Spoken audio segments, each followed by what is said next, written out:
Hello, everyone who's watching this. I'm Dr. Dean Burnett, as was said. It's an incredible honour and privilege to be invited to speak for the Royal Institution again. It's such an honour because very few other circumstances would I actually put a tie on in my own office.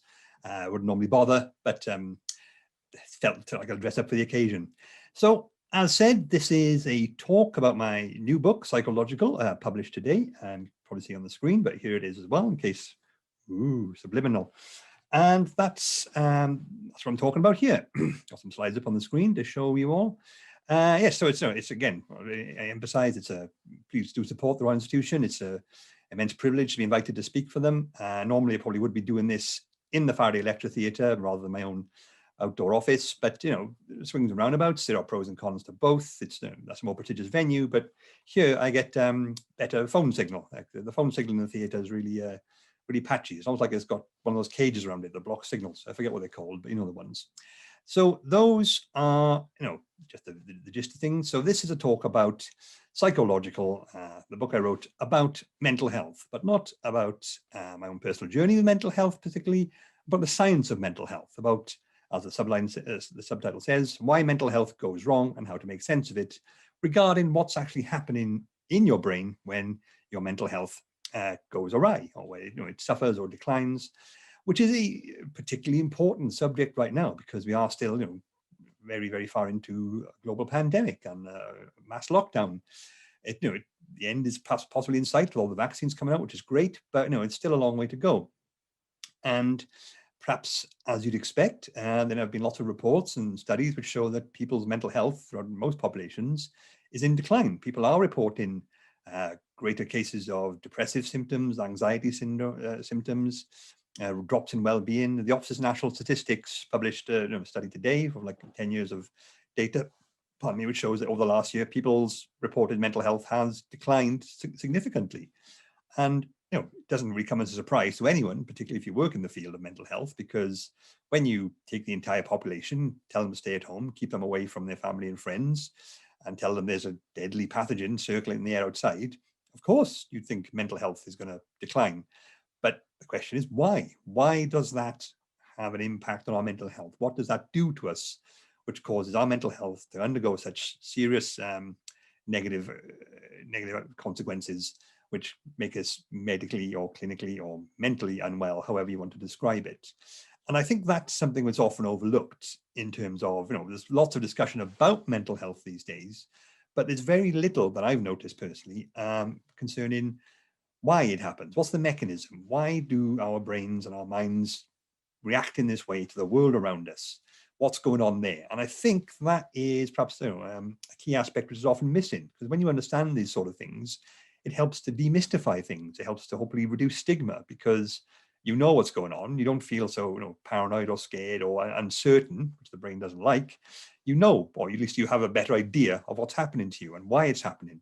And that can be very reassuring and reduce the impact of mental health problems. So that's why I wrote the book. That's why I'm doing this talk. So before then, I thought I'd do a few quick disclaimers.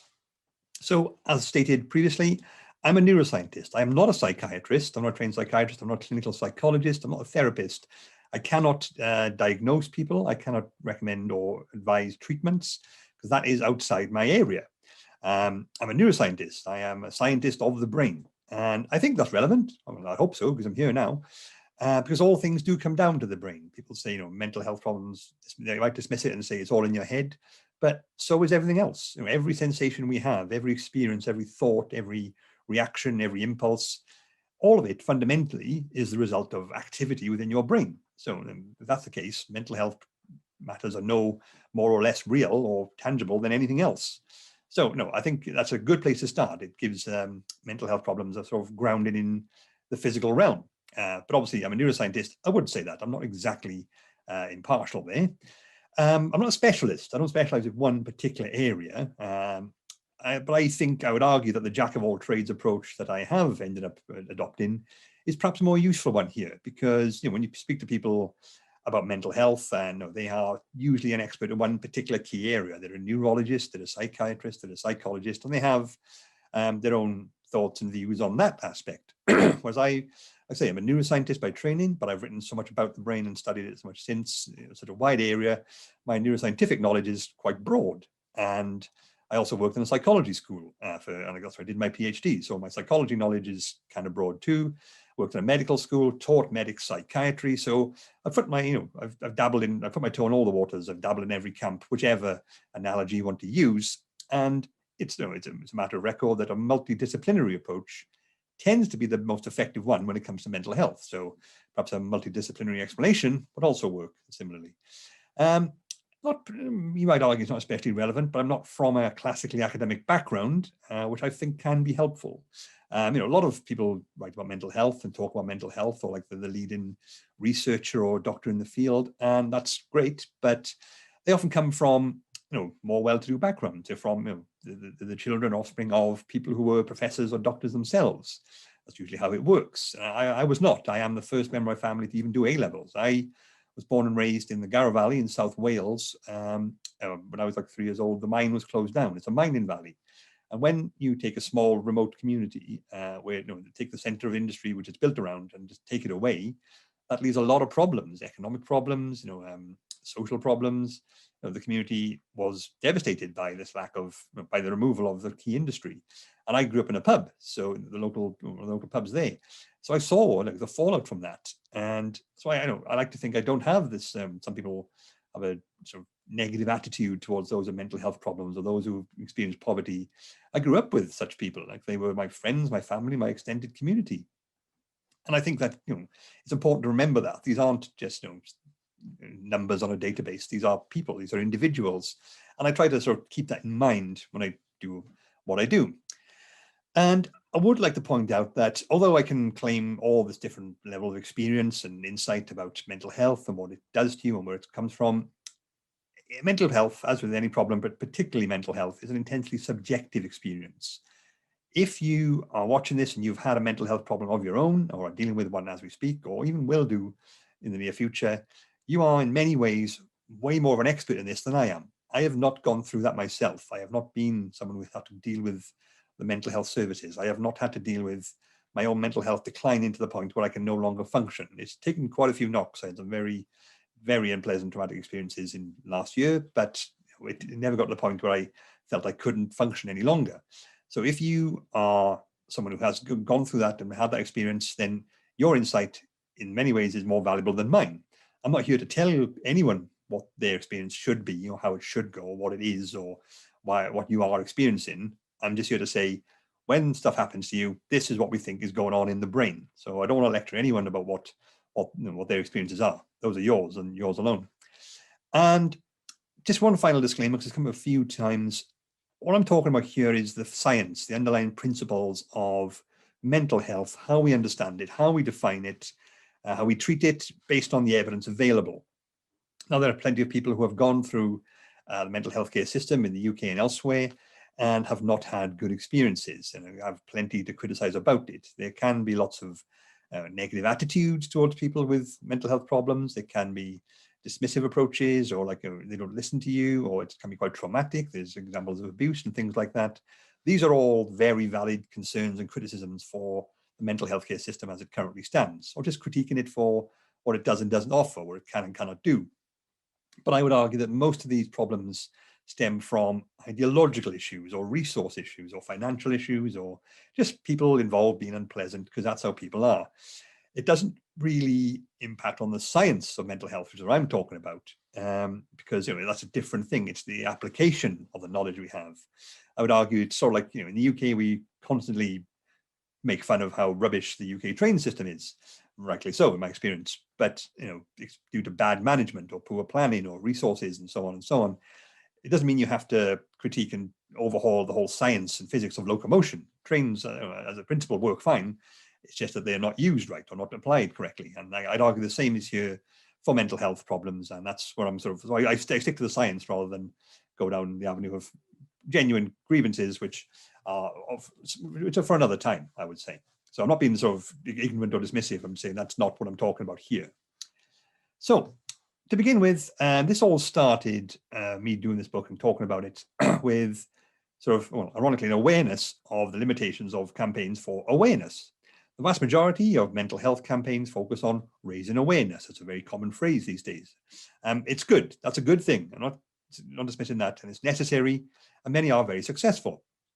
Raising awareness of mental health is an important thing to do when we still live in a world where a lot of people dismiss it as even a problem. Like the idea that your mental health can go wrong and people can suffer from serious outcomes and consequences of it is still something a lot of people either struggle to grasp or refuse to grasp or just won't accept.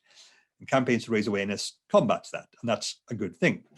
And again, I would argue they've been reasonably quite successful. To be honest, it's far more common to see people talking about mental health and their own mental health these days, and that's good for the most part. There are issues with that as well, but it's a positive thing. And I've noticed in my own career when I first started writing, especially for the Guardian, but before then, like we're talking 10 years ago now, it was quite common to see mainstream articles or think pieces, which ironically titled.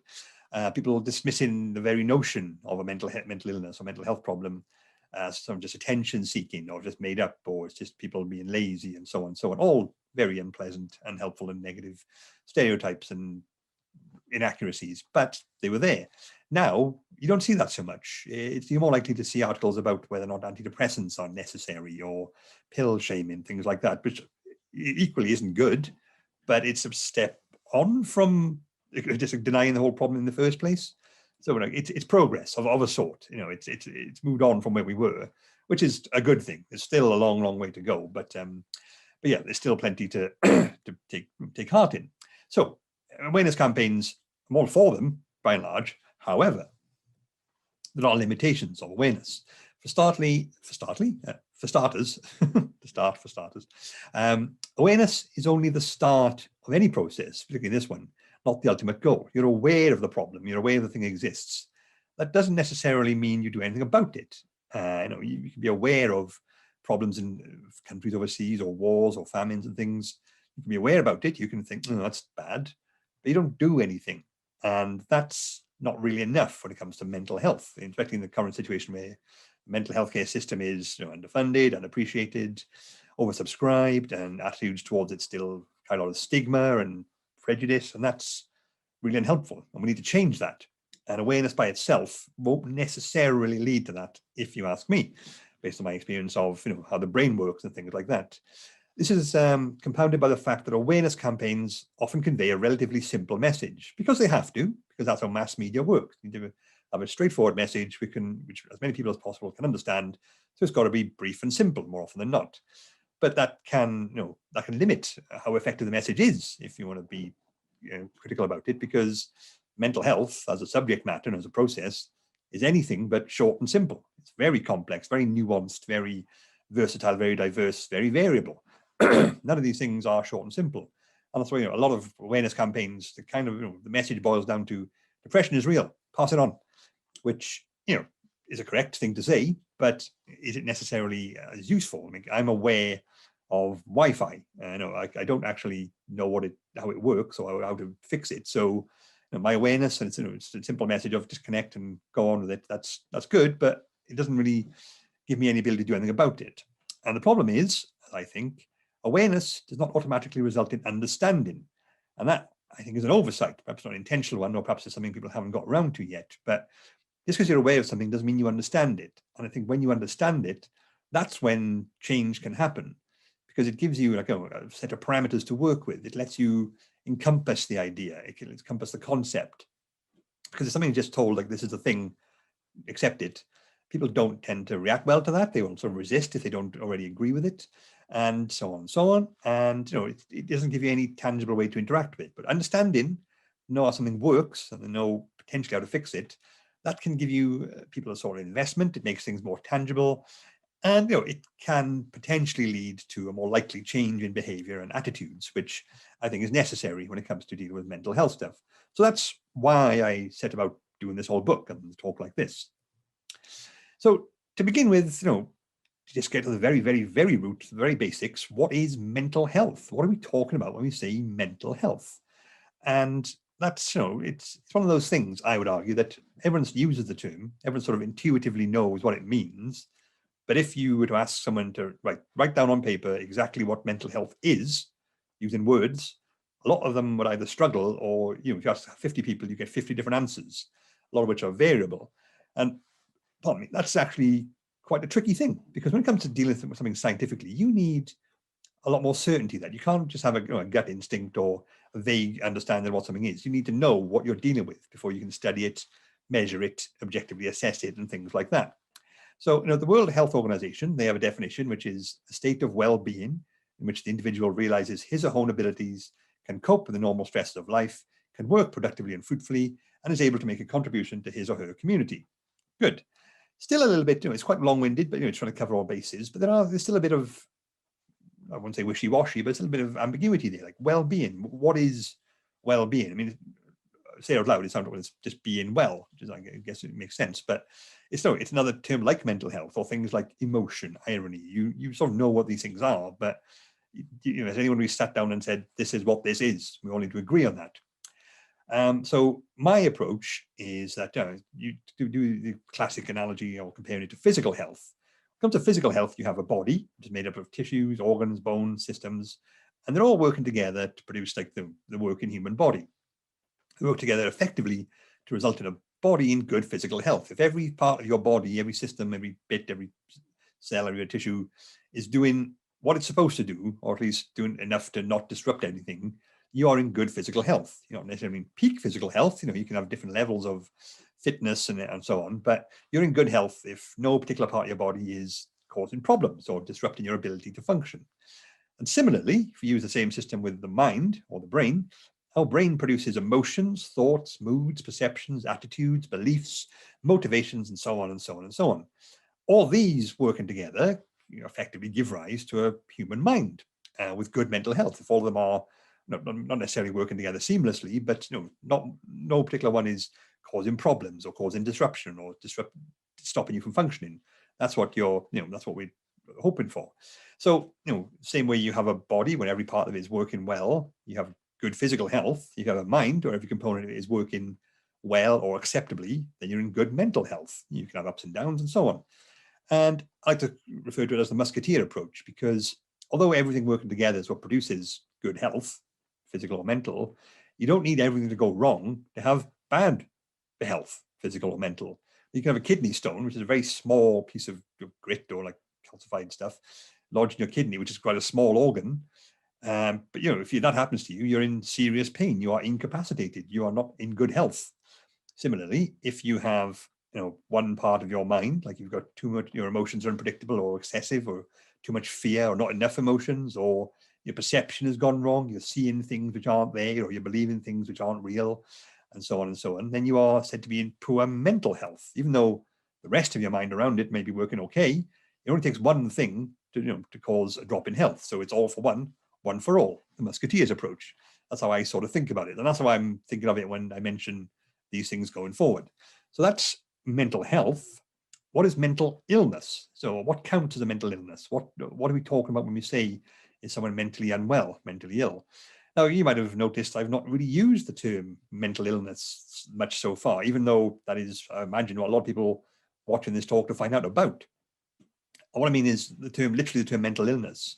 It's not a term as commonly used as it once was. It has a lot of connotations.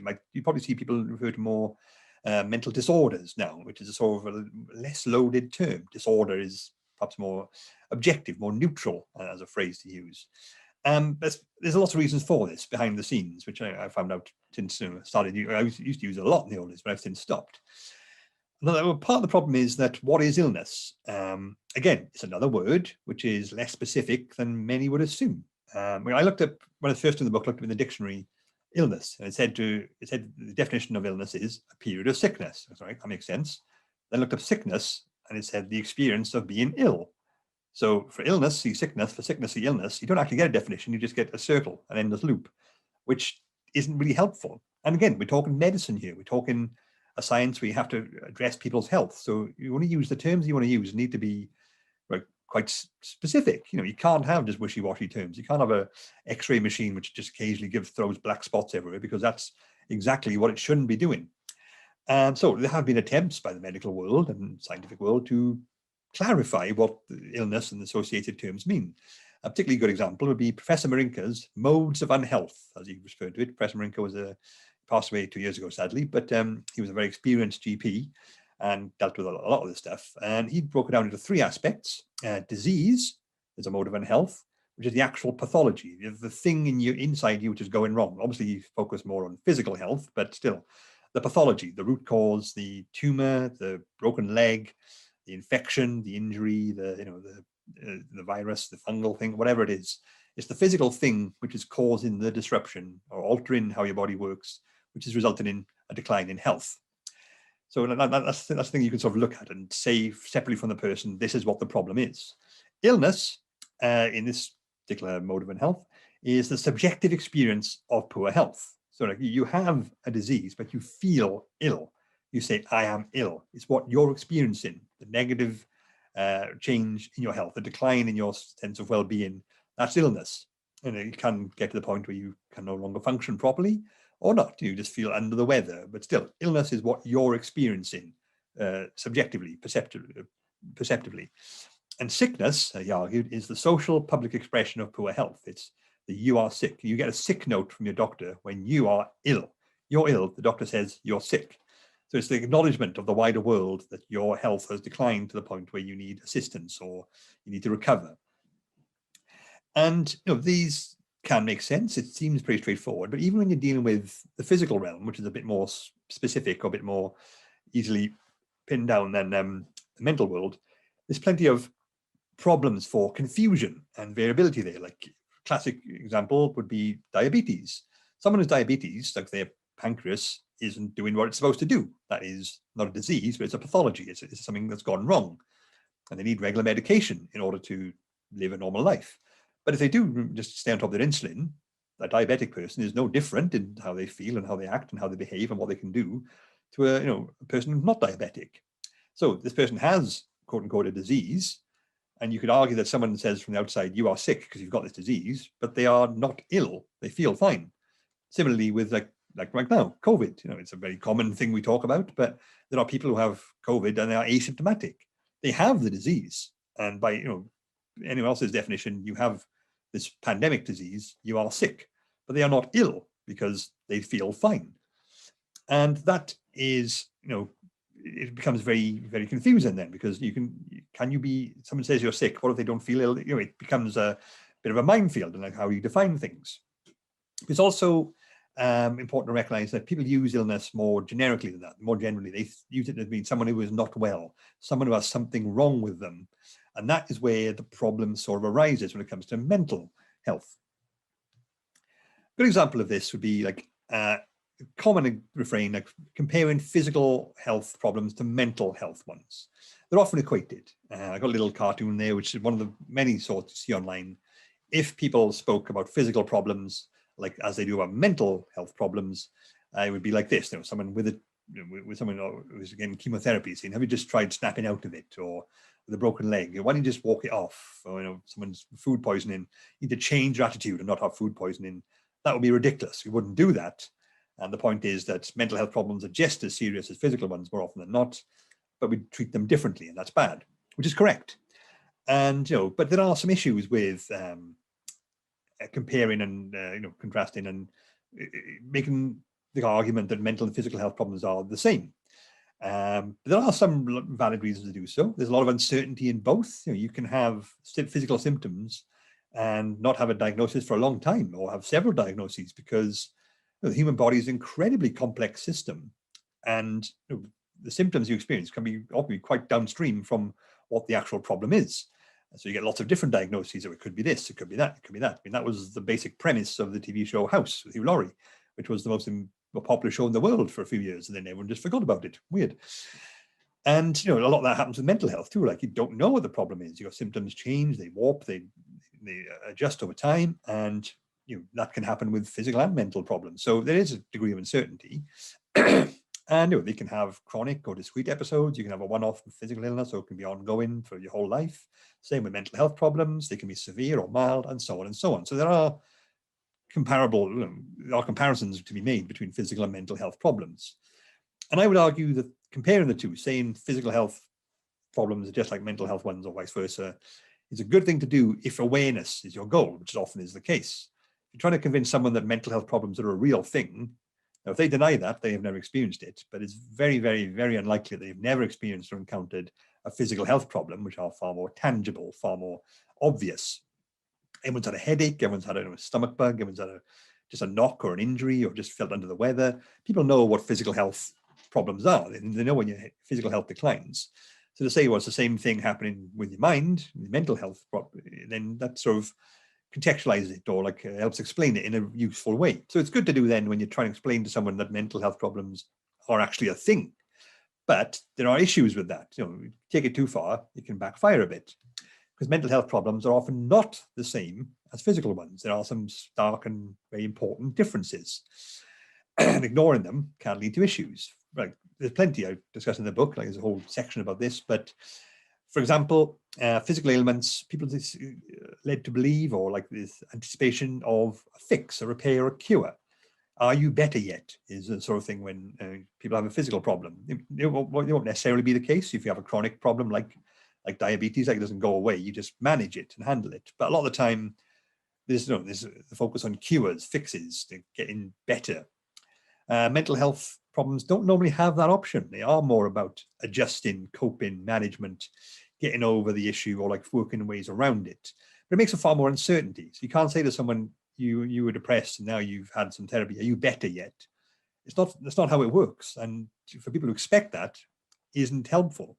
And also, if they end up having mental health problems themselves, if they've led to believe there's a fix or like there's a cure to be had, there isn't one, that can just make things worse. And it can also make things worse in the realm of the patient and therapist or the doctor or the practitioner, because that should be different. I mean, there's a lot of evidence which shows that doctors, or for all the good they do, they are trained primarily in physical health problems because that's what they mostly have to deal with. And psychiatrists are people who are trained as doctors. So there's some data shows that they do tend to see things through the prism of this is how physical problems work and that's how I should treat everything. This leads to the disease or the medical model of mental health, which has come under a lot of criticism in the last few years, because it's a different thing. If someone comes to you with an infection or with a broken leg, the doctor knows what the problem is more than the patient does. I can confirm that this is what's wrong with your body. Here's how you fix it. Do this, what I tell you. Go away and follow my instructions. Come back when you feel better, or come back when you don't, and we'll see what the problem is. But it's a very clear dynamic there. The doctor tells the patient what to do. The patient does it, and then they get better, or or whatever the closest outcome they can manage to that. That's not really an effective process when it comes to mental health problems, because when it comes to mental health problems, the individual, the patient in this case, is the only one who really knows what they're experiencing. They have to be able to say, this is what's happening to me. And therefore, to be an effective system, they should have a lot more say in what happens to them, or they should be consulted more. And there's a lot of complaints that a lot of doctors don't do that because, not necessarily for personal biases, but because they're sort of strapped for time, strapped for resources, strapped for cash, strapped for everything like that. It's hard to reconcile with the situation in front of them. But there is a lot of argument that there should be more than this. I mean, there's plenty of other alternative methods, and a lot of doctors do use these, but the medical model is something which has drawn a few frank stares in the last few decades or so now, because that's not how mental health problems work. And when you've got a mental health problem, things like capacity, identity, self-awareness, these can all be affected by a mental health problem. More so, I would argue, than physical ones. I mean, if you're in constant chronic pain, of course, you're going to be, unable to engage with other people and so on and so on. But with most physical health problems, you retain insight. You think, I've got a broken leg, I've got this bug, but that's not me. That's not, it's part of my body. I'm aware of it as a separate thing. And you can still engage with people and sort of maintain a relationship or a dialogue. People at hospitals have visiting hours because we like that. We're human beings, however, we're very sociable. We rely on our personal connections to keep us going. But when you've got a mental health problem, you are less able usually to maintain the social norms of someone helps you, you say, thank you, I'll help you as well. But you can't do that if you're chronically depressed or something like along those lines, or you're not thinking straight because of whatever the mental health problem is. And this can tax emotional relationships. So like someone cares for you and you need their help, but you can't reciprocate because of the mental health situation you're in, that relationship will be strained because the other person can't see what's wrong with you, and they feel let down or abandoned and stuff. So it's the double whammy of mental health problems mean you need support from people more, but that also can make it less likely for people to maintain and give you that support because of how they make you behave and act. And that can lead to further problems because obviously people are led to believe that physical health and mental health problems are the same, and they're not with regards to how they affect the person themselves. Which brings us to another thing, which is a lot easier with physical problems usually. At what point is someone officially mentally unwell? When does someone go from being well to unwell? It's a very tricky thing to pin down. Like, again, with the physical thing, if your leg breaks, it's quite clear. Yesterday, the leg was not broken. Today it is. That's a change. That's when they change. They're clearly unwell. They're compromised. If last week you didn't have a positive COVID test, this week you do, you are now unwell. It's kind of a lot more binary. Mental health problems aren't nearly as clear because it's hard to objectively measure someone's mind. You can't say, well, they have changed from yesterday, across a certain threshold, which means they're unwell now. It's really hard to do because it's so nebulous, so intangible, so subjective, and so on and so on. So a lot of criteria have been worked out in order to scientifically say when someone is mentally unwell or not. So such criteria as, is the individual statistically abnormal? Are they doing things or thinking things which the significant majority of people do not do? Also, people with mental health problems behave in ways which are other to what we consider typical human behavior. But no, that brings a lot of social aspects too. If someone was like regularly drinking poison and said they liked it, you would think they were perhaps mentally not sound. Unless it's alcohol, which is a toxin. Everyone drinks it all the time, not everyone, but plenty of people do. So it would not be considered abnormal or statistically abnormal for someone to enjoy alcohol, even though objectively that's what's happening. Or someone like one where I'm talking to an invisible being, like they call an alien from the planet Zebulon, that would be considered abnormal. If they said they were talking to God, a lot of people are very religious, that's not considered abnormal. So they would not be classed as mentally unwell in that regard. So the statistical side of things is a factor.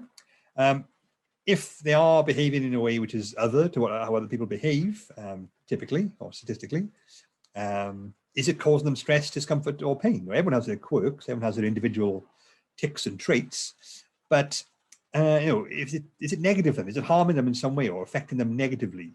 And that's going to be a big difference. If they're enjoying it, or if there's something they have a weird quirk or eccentricity, then kind of let it go. But if it's something which is causing them to be incapacitated, stopping them functioning, then yeah, you say, well, this is a mental health problem, not just an alternative expression of mental health. But also, people can lack insight with a mental health problem. They don't know what they're doing is different or atypical, because insight and self-awareness is something which can be compromised by a mental health problem.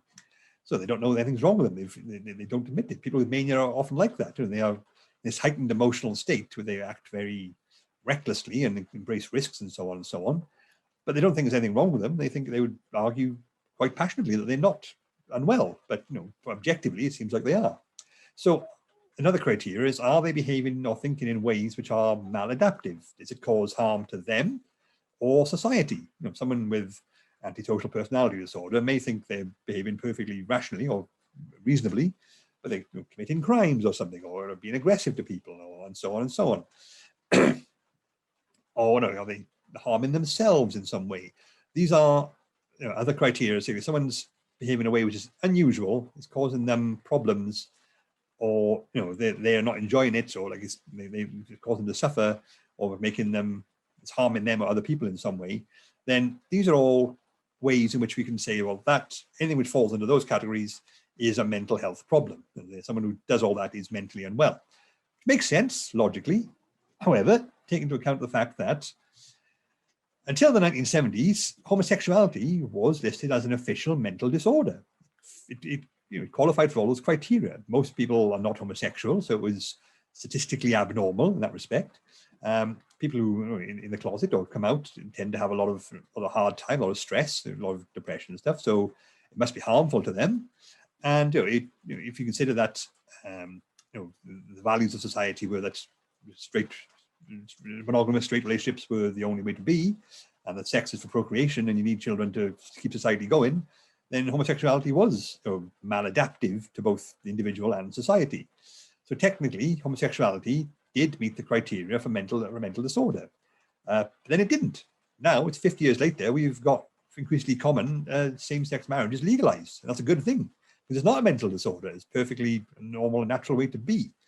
Homosexuality never changed. Society changed. Our attitudes to what is and isn't acceptable or permissible when it comes to sex and relationships was, it developed. It was updated. It changed over time based on more and more wide experiences. And that's good. There's still plenty of people who think that shouldn't be the case, but who cares what they think?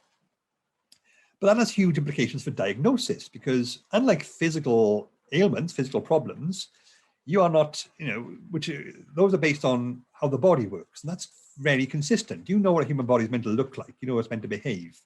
If there is, for example, someone you meet one day, meet them the next day they're just leaking green slime from every pore of their body, that's not meant to happen. That is atypical. That is unhelpful.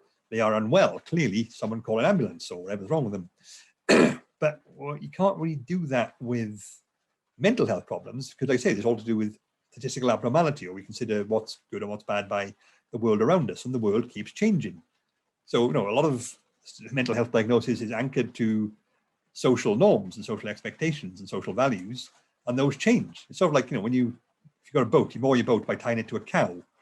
Big solid object, boat won't drift away, but the cow might wander off and take the boat with it, and then you're somewhere you don't know where you began.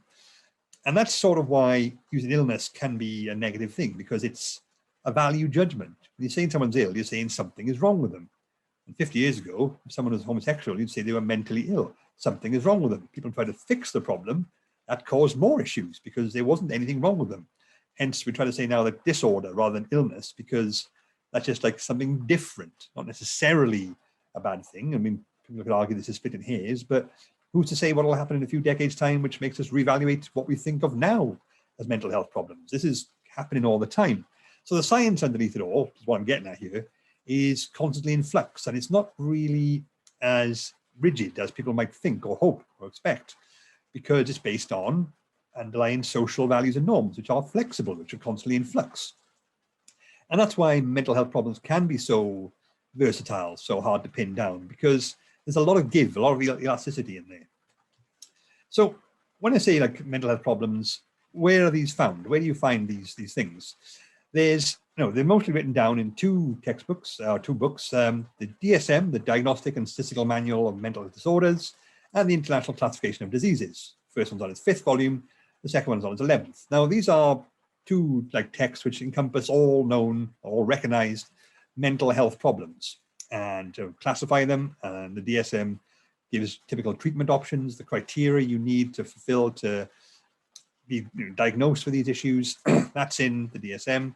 The ICD-10 is more of a classification system and says, like, this is what it's like recognized depression, and here's the codes you have with all the variabilities, the variations. That, when I say when homosexuality was removed as a mental health disorder, this is where it was removed from. And these were most practitioners referred to these books. Like these are the most, these are where you find the science of mental health, the outcome of it. And they have different properties. Like the DSM is a product of the American Psychiatric Association, focuses solely on mental health problems, whereas the ICD is by the World Health Organization and encompasses all health problems with a subsection on mental health problems. So it's more general, but the DSM has more influence from like pharmaceutical companies and has a lot of controversy for that. And the ICD is by the World Health Organization, so it's free to use and can be adapted and is some knowledge of many different countries. So there are lots of different ways to apply these things. But when it comes to like the medical approach to mental health problems, this is where it's all sort of found. And if you see like what are the criteria for depression, this is where you find that. So this is where the science goes, essentially. And it's constantly being changed. Like the DSM's on its 5th volume, the ICD is on its 11th. It's constantly being updated, changed. Like every few years, they have an overhaul and say, do you need to change things? Like very recently, OCD was removed from the anxiety disorders, and now it's got its own section in both DSM and ICD, I think, because we understood more about it, we learned more about how it works, and that's that led to change. So even these things, so the codified expressions of the science of mental health, these are constantly changing too, because we are learning all the time about how the brain works. And just finally, before like the next section, psychiatry and psychology are different things. Both work in clinical settings, but offer different approaches to things. I just bring this up because when I worked the psychiatry program, I had a lot of potential students contact me and say, I want to be a psychiatrist. That's why I've just done my psychology degree. And I had to tell them they'd make a terrible mistake. It happened all the time. Psychiatrists and psychologists are different things. Psychiatrists are medical people and psychologists are psychologists, pure scientific people. And they come at it from different directions. Like the psychologist I spoke to made the comparison that psychiatrists and psychologists are like chefs, but with a psychiatrist, they have a recipe and they look for the right ingredients. So I think you've got depression. Let's see which symptoms you've got. Psychologists are more like, tell me what you've got and we'll see what we can do with that. And then we'll make a diagnosis or make a recipe. It's sort of like tailored to the individual, which, there are pros and cons to both approaches. Whether the medical one is more inflexible perhaps, but the psychological one, like it's almost like everyone gets their own unique diagnosis and you have to figure out the treatment regimen from scratch, which is a longer process. But they aren't incompatible. Multidisciplinary approach is always the most beneficial when it comes to psychiatry and, when it comes to mental health problems. People always tend to benefit more from when multiple experts get involved and do different parts of the treatment, because it's the human mind. It has so much going on in it. My theory is that psychiatry and psychology differ because they come in from different perspectives. With psychiatry, there was the existing model of healthcare for medicine. And when we realized disorders of the mind were a thing, they were inserted into it. So the framework was there, the mind was added. Whereas with the psychology, it was all about the study of the mind and how it works. And then it was realized that it can go wrong. So like this problem had to be inserted into the existing scientific approach to the mind and repairs and stuff. So, they're coming at it from different approaches is my personal way of understanding it. So at last, finally, we get to the brain, which is what this talk is meant to be about. But I think all that is really important. So in some shape or form, every mental health problem stems from the brain. But like I said, so does everything. So it's kind of it sounds profound, but it's not actually that helpful a statement. But still, it's valid. It gives us a starting point.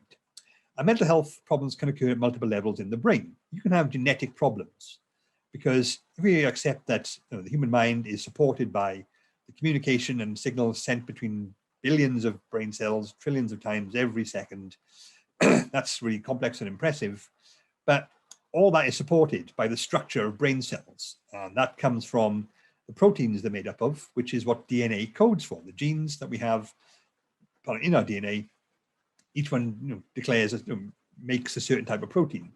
And if there's a sort of glitch or a misshape or like a random stutter or absence in part of the DNA sequence, the protein it ends up making can be misshapen. And the shape of the protein is integral to what it has to do. So you could have brain cells with just slightly fewer proteins which work, or too many, or their proteins they don't work quite as well as they should. And that won't necessarily result in a mental health problem. It's very rare you have a gene which says, if you have this gene, you will have this problem.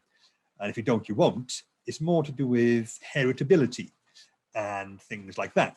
Sorry about the rain, by the way, but I'm in Wales, that's what happens. So it's all about doing with heritability. So like if you have a family member who has a certain disorder, the odds of you developing it are increased. But like it could be that they go from the 2% chance of getting it to a 4% chance. That's double the risk, but it's still quite small. So it's all about nuance, like just vulnerabilities and things like that. So even at the genetic level, like DNA can modify in ways which lead to a vulnerability or to mental health problems. At the cellular level too, like brain cells can misbehave or not do what they're supposed to do because of some glitch in the genes or glitch in development or just the lack of certain mineral or molecule or whatever you need. And that's not good. The cells adapt, they're flexible, they change and they respond to things, but they can respond in unhelpful ways. Like OCD, a lot of that's now attributed to, or at least a part of it's down to the opiate cells in the brain, the ones which use opiate transmitters, which are now believed to be a key aspect of our brain's ability to say something is done. So like if those cells aren't doing their job properly, then you never know when something's complete, and then you are besieged with intrusive thoughts and compulsions because your brain doesn't know how to switch off. And that's a cellular problem. And then of course all the cells combine to give larger structures, growth structures, things like the amygdala or like the hippocampus or like we call it the limbic system, the mammillary bodies, Broca's area and stuff. These can, these all have a role to play, or multiple roles usually, like these different parts of the brain. But if one gets overactive or underactive or less responsive, or starts communicating in unhelpful ways, these can result in mental health problems, because the balance of your brain and the connections in it are thrown out of whack compared to what they should be. And sometimes you can have something which isn't necessarily to do with a physical change in the brain at all. It could be like a cognitive thing. It could be like the brain's working fine. It's just that it's doing things which are unhelpful because of what you've learned or what you've experienced. So like the biological equivalent of when your computer gets a virus, it's unhelpful. It can stop you working, but you don't then take apart the hard drive or take apart the motherboard and poke things. The hardware is fine. It's just that it's been made to do unhelpful things. And there's no reason why that can't result in a mental health problem too, when your brain's working as it should, but not doing what it should, which is, the distinction is kind of, it's slight perhaps, but it's there. So to look at this, the more common aspects of mental health problems, depression, what's happening in the brain when we experience depression. It's the poster child of mental health problems, I'd argue. If you say someone's mentally unwell or mentally ill or has a mental disorder, a lot of the time they are just automatically thinking of depression. And that's valid, I guess, because it's the most common type. Estimates suggest that between 3 and 10% of people are afflicted with some sort of depression. And I realize that's a very, very wide range to look at.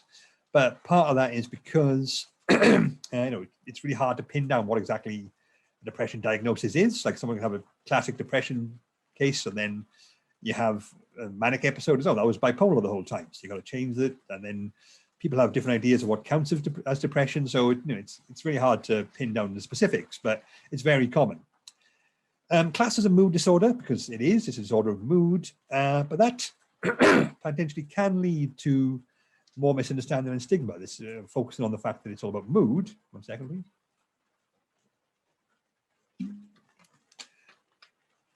Because I think people relate to moods. Everyone has a mood. We all have a mood at all times, even if it's just a neutral mood. And then you get people saying, "No, I've been sad, snap out of it." In truth, depression is a lot more than that. It's usually a far more intense negative mood, or like an absence of any emotion, flat affect.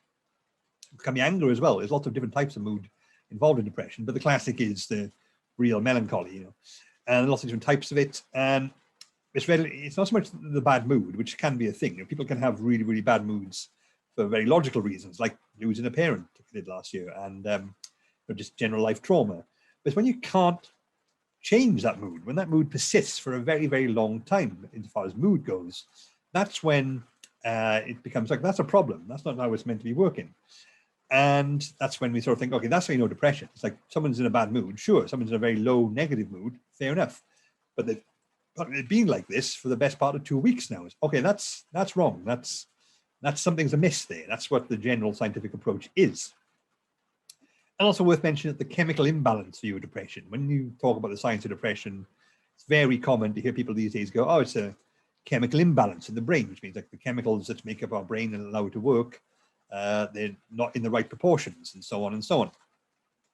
That's quite an outdated view now. I mean, it's still part of the bigger picture, but it's not the be all and end all as it once was, because the science has moved on. So to contrast that chemical imbalance contrasted with neuroplasticity, the neuroplasticity model of depression, which is my personal, I won't say favorite, but it's one I lean into most often, because it's all to do with brain and the brain cells. And there are other possibilities. There's a lot of work on the inflammation theory of depression. Like it's all about the brain being inflamed by stresses and so on.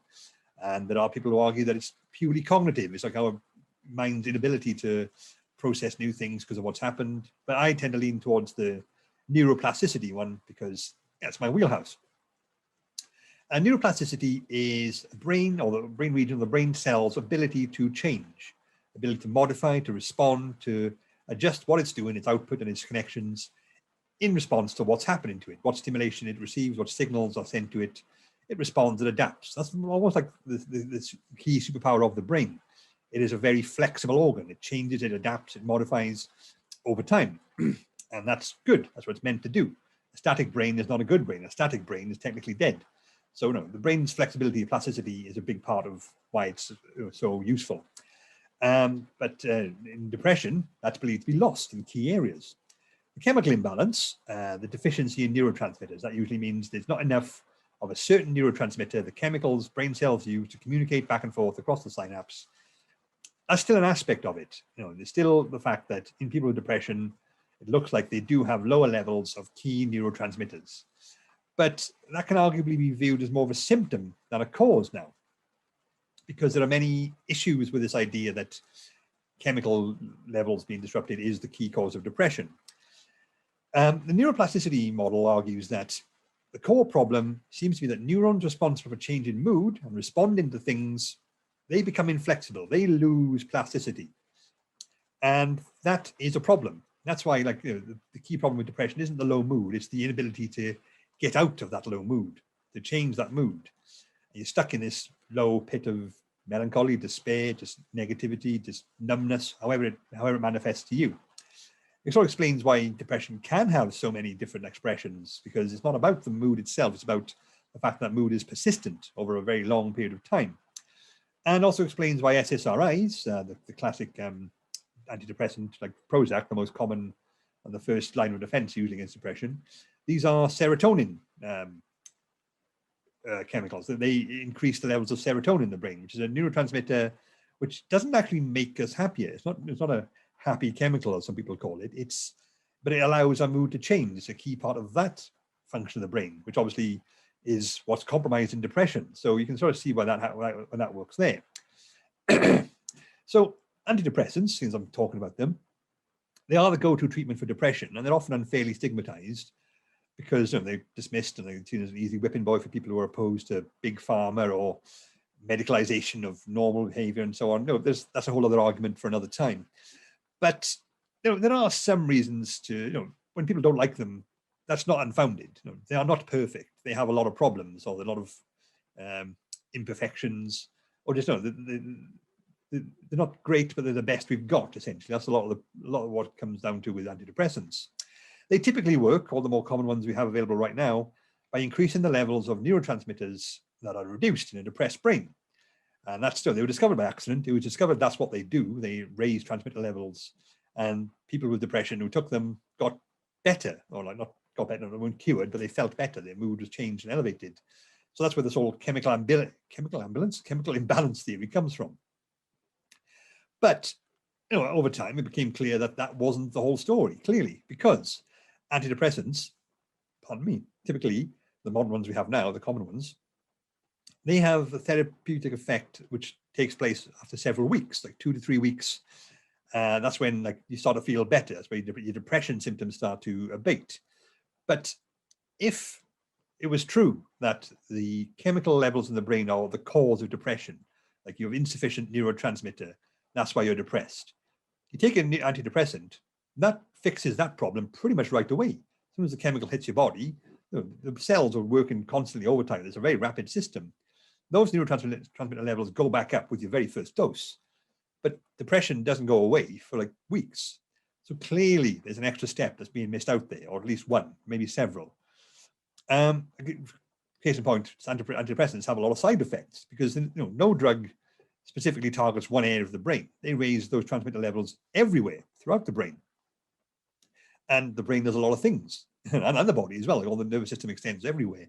So when you take an antidepressant or any sort of drug, it elevates or changes those chemical levels throughout your body. And that's going to disrupt things which are working fine until you started taking this. And there are many side effects, and they kick in pretty much straight away. So clearly it's doing something. It's just not doing the thing you want to do for several weeks. So clearly there's a gap in our understanding there. And we're never sure how well antidepressants are going to work. They have lots of different types because some people don't respond to some, they respond to others. There's treatment-resistant depression, which you have to break out the big guns for that, the ones with very bad side effects, but very powerful impacts. And that's why they're not used first and foremost. It's like, breaking out a shotgun to take your nails off. Just use the scissors, it's fine. But because every brain is different. Every brain is developed in certain ways and has endured certain things and has different chemical levels because of what you eat, what you do, where you live, the environment you grew up in. Every brain is different, and sometimes the balance between one system and another can be shifted one way by antidepressants, but maybe it's the other way. Maybe some people some people generally don't get on well with antidepressants because the recent discovery shows that there's not one serotonin system in the brain, there are several, at least two, probably a lot more. Some of those help improve mood, some actually make it worse. They control the bad moods. And some people, that part can be more activated by antidepressants than the other one, the helpful one. So therefore they would feel worse if they take antidepressants, and that's not helpful. Anyway, it can happen. So when people take antidepressants, they can feel worse pretty much right away because of the side effects, or just worse in general, not feel any benefit for several weeks. Yeah, you wouldn't be surprised if people say these don't work, or don't think these are valid things. That's why, because there's something else going on there, and how they have their effects is different to what people expect. But this can all be explained better by the neuroplasticity mechanism. Like most go-to antidepressants, like the SSRIs and so on, they work on neurotransmitters which are part of the monoamine class. Dopamine's monoamine, noradrenaline's and monoamine, serotonin is a monoamine. So these are very important, very important. They let the brain do loads of things, really important stuff, but they're a relatively small component of the brain. They don't make up much of the mass of the brain. They're they're like the veins that flow through marble. Constant presence, but not much of them there, compared to the bulk of what we're looking at.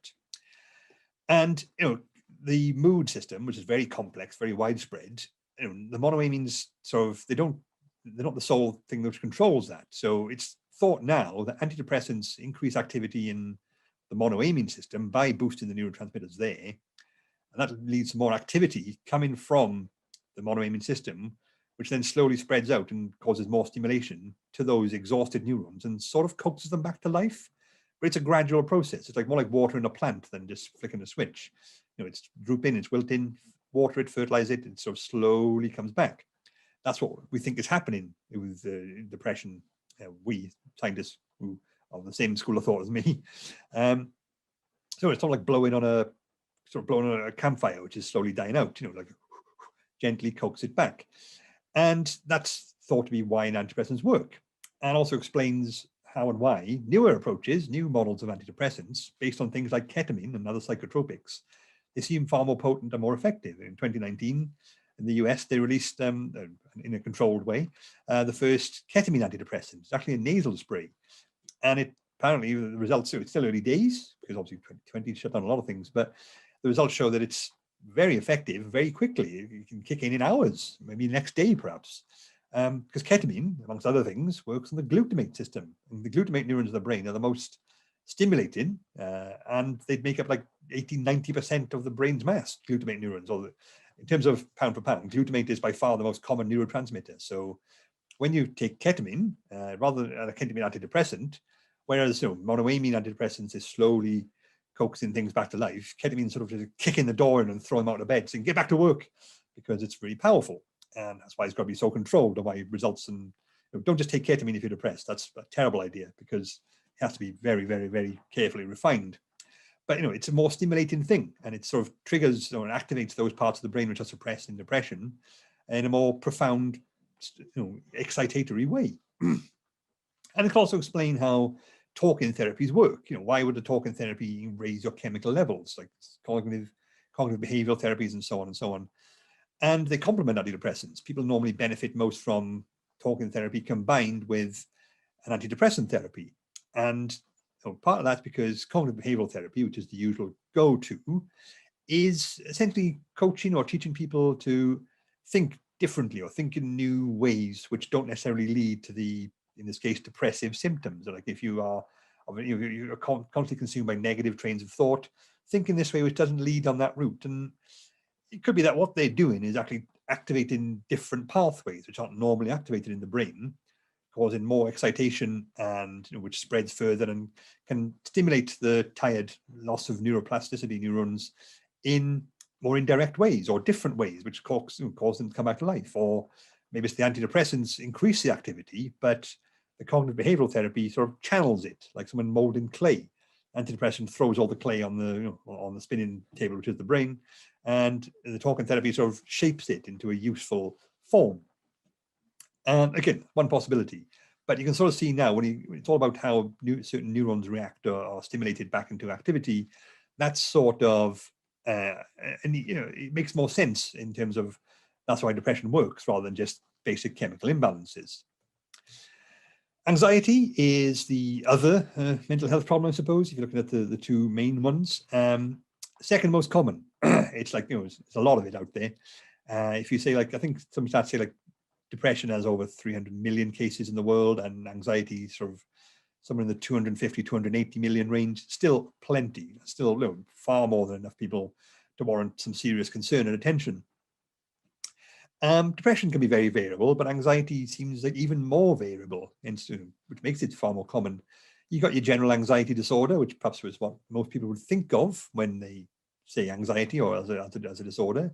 You got PTSD, of course, agoraphobia, panic disorder, social and general phobias, and more. These all come under the umbrella of anxiety disorders. They can be trickier to diagnose as well because more fluid.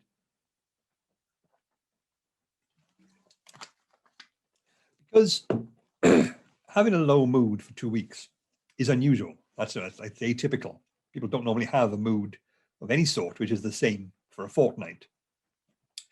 But being anxious, being stressed about stuff is very common in the wider world. Which is why, like, major depressive disorder requires sustained symptoms for 2 weeks. But general anxiety disorder, it's got to be 6 months, which is a long time. But if you think about it, it's not uncommon to be stressed about something for months on end in the modern world. Like, I'm married, I planned a wedding with my wife. That was a stressful experience. Not that I didn't want to get married, but it's a big life change. It's financially demanding. It's logistically demanding. You got to coordinate all the family members and stuff. It's a stress. Or if you're involved in a big work project, or you set up a business, it's a very dicey time. It's very normal then to be stressed for several months in a row. But that's why, to be classified as officially anxious in the mental health sense, it needs to be for a very long time. But the general rule of thumb is that the fear or the anxiousness and the stress you experience has to be irrational, disproportional, or genuinely interfere with functioning, like with PTSD. Someone with PTSD has a very, very valid reason to be anxious and afraid and scared because they've gone through a considerable trauma. But when that anxiety response is genuinely interfering and impacting and hindering the ability to live their life normally, then you count it as a disorder. So anxiety disorders are widespread, common, variable, and there's a reason for that. Neurologically, appears to be, based on the evidence we've got, a problem with the threat detection system centered around the amygdala. So the brain has this really fundamental network which monitors all the activity coming out of the brain for threats, dangers, and hazards. And anything which even looks vaguely like a threat, it sort of causes a spike in the build-up to the fight or flight response, because that's how we deal with threats and dangers. The amygdala is sort of like the hub of that. The amygdala is a very small part of the brain in the medial part of the temporal lobe, but it's really powerful. It's really influential. It's a powerful emotional processing region. It's fast and it starts working right away, so it influences thoughts at a fundamental level.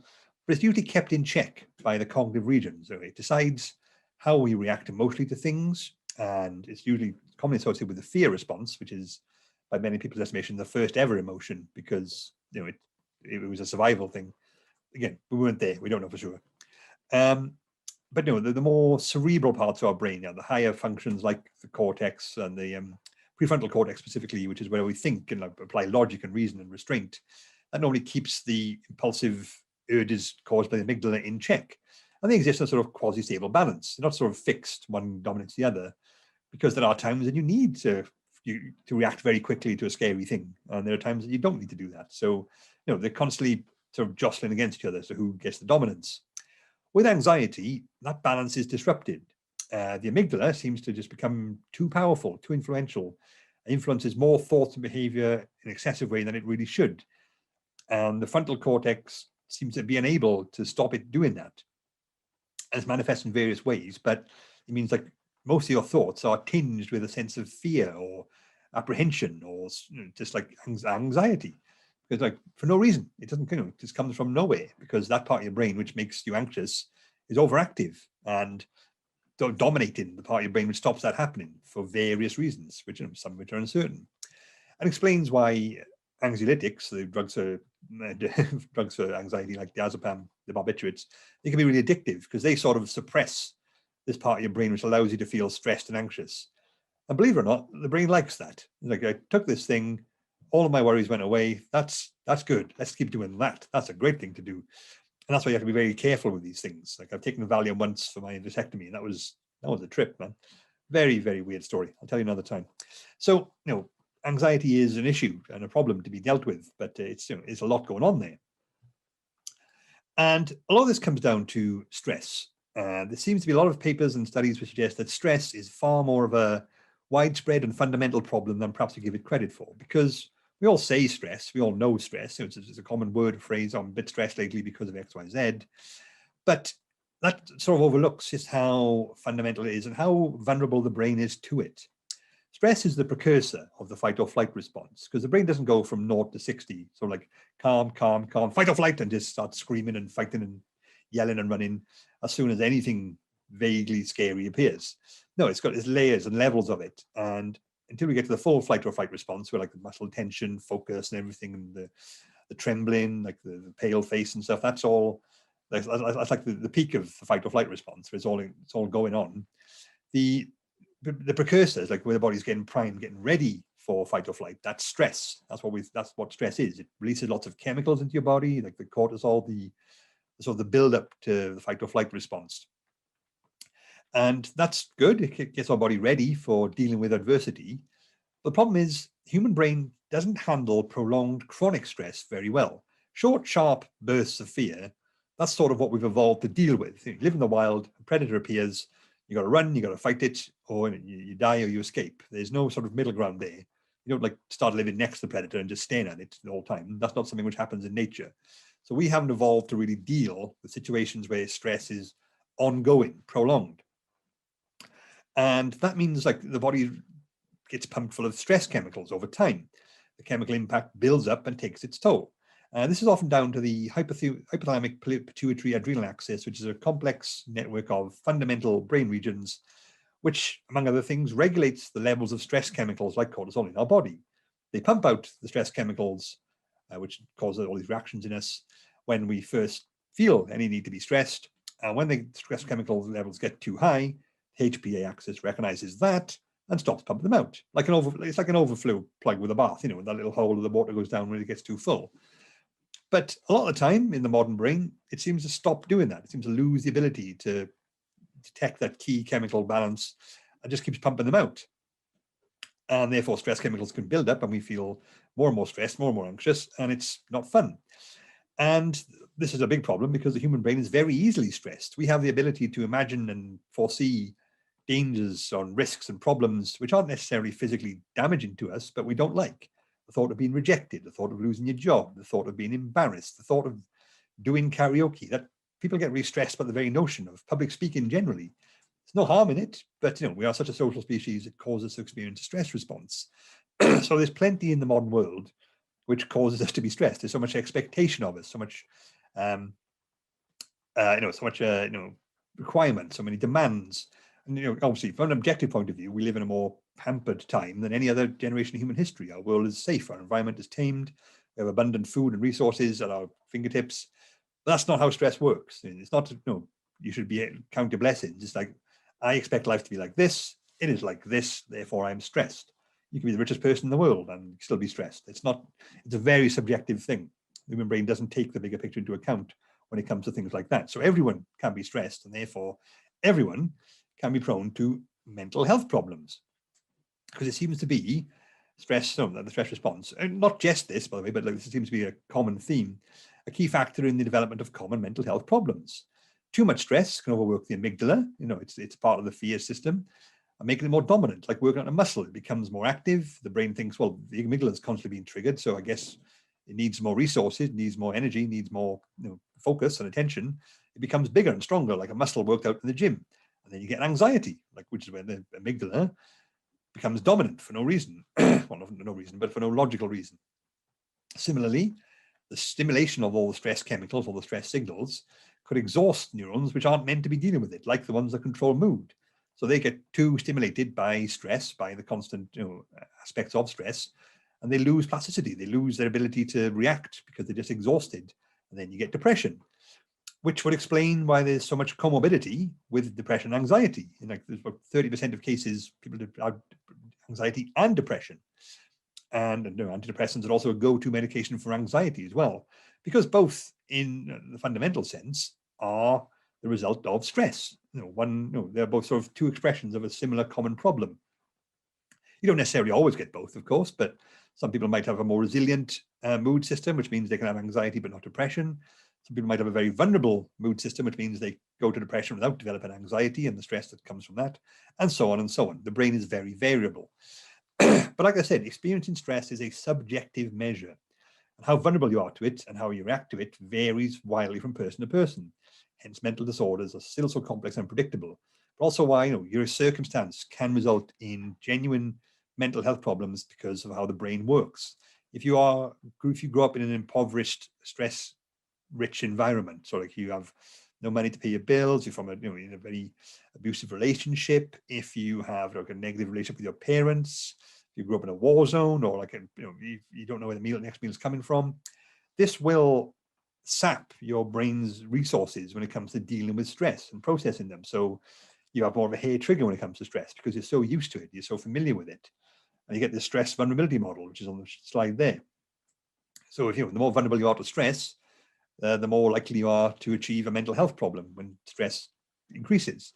And the more more impoverished you are, the more more difficult your life is overall, the more more things in your life which cause you to be stressed, the more likely you are to develop mental health problems, which is why poor living conditions and poverty and poor mental health often just go in lockstep, because that's just how the brain works.